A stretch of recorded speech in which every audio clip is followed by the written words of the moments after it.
Hello സുഹൃത്തുക്കളെ, ഒരു മനുഷ്യന് തറയായാൽ മനുഷ്യന്മാർ തറക എന്ന് പറയലുണ്ട്. ഇത്രക്കും മോശമാകുന്നുള്ളത് ഈ കുരുവട്ടൂരി കള്ളത്തരീക്കത്തുകാരെ പോലെ വേറെ ആൾ കണ്ടിട്ടില്ല. ഈ മുസ്തഫ മൗലവി ഉണ്ടല്ലോ, മുസ്തഫ മൗലവി, വഹാബികൾക്ക് പോലും അവരെ വേണ്ടാതെ ഒഴിവാക്കി തനിച്ച നിരീശ്വരവാദമൊക്കെ പ്രസംഗിക്കുന്ന ഒരു ഹിന്ദു സ്ത്രീയും മുസ്ലിമും ഹിന്ദും വിവാഹം ചെയ്തു കൊടുത്ത ദീനിനെതിരായ കാര്യമാണ് അതൊക്കെ.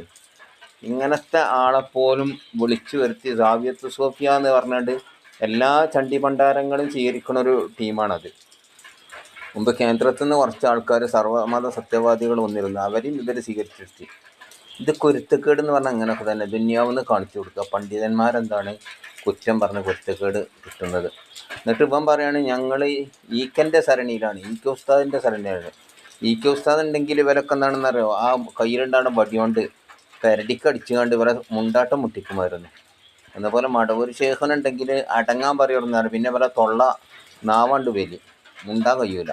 മടവൂരിൻ്റെ കാലത്താണ് ഇവർ ഈ കോമാളിത്തരൊക്കെ കാണിച്ചു വെക്കണെച്ചെങ്കിൽ.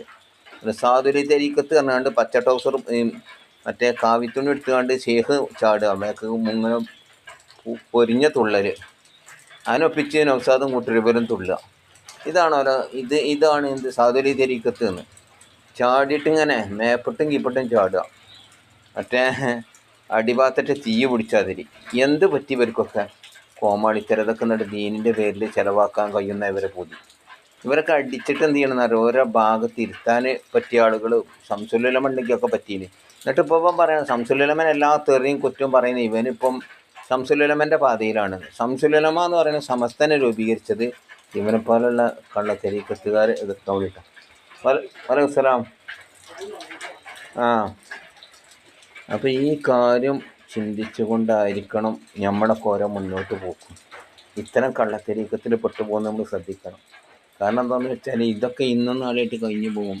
സക്കറാത്ത് എന്ന് പറയുന്ന ഒരവസ്ഥ വരാനുണ്ട്. ഈ ദുനിയാവ് വിട്ടുപോയി വിരിഞ്ഞു പോകുന്ന എല്ലാവർക്കും ഒന്ന് മനസ്സിലാക്കണം. അപ്പോൾ അതോടുകൂടെ എന്താണ് നമ്മുടെ ഒരാവശ്യം ഉണ്ടല്ലോ, നമ്മളെ ദുന്യവിയായ ആവശ്യത്തിന് വേണ്ടിയിട്ട് നമ്മളിങ്ങനെ ജീവിക്കുമ്പം ആഖിറത്തിനെ മറക്കുക, അതിലേക്കുള്ളൊരു സൂചനയാണ് ഇവർ ചെയ്യുന്നതൊക്കെ. ഇതൊന്നും എന്നും നിലനിൽക്കുന്ന ഇവർ ആരും മനസ്സിലാക്കണ്ട. ഇന്നും നാളെ എന്ന് പറഞ്ഞാൽ ഒരു രാവും പകലും ജീവിച്ച അത്ര പോലും നമ്മൾക്ക് ഇപ്പം എന്തില്ല തോന്നുന്നില്ലല്ലോ. അപ്പോൾ ഇത്രയേ ഉള്ളൂ മനുഷ്യൻ്റെ കാര്യമൊക്കെ. ഇതൊക്കെ ഇബിലീസിനെ വെളുപ്പിച്ചെടുത്ത് കണ്ട് ഇപ്പം എന്താണ് ഇബിലീസിൻ്റെ അനുയായികൾ ആരൊക്കെ ഉണ്ട് ഓലൊക്കെ കൂട്ടുപിടിച്ച് കണ്ടപ്പോൾ വേറെ പരിപാടി ഇതോടുകൂടെ തന്നെ പണ്ഡിതന്മാരെ കുരുത്തക്കേടുമാണ്. ഈ ഈക്ക ഉസ്താദിൻ്റെ ആൾക്കാർക്ക്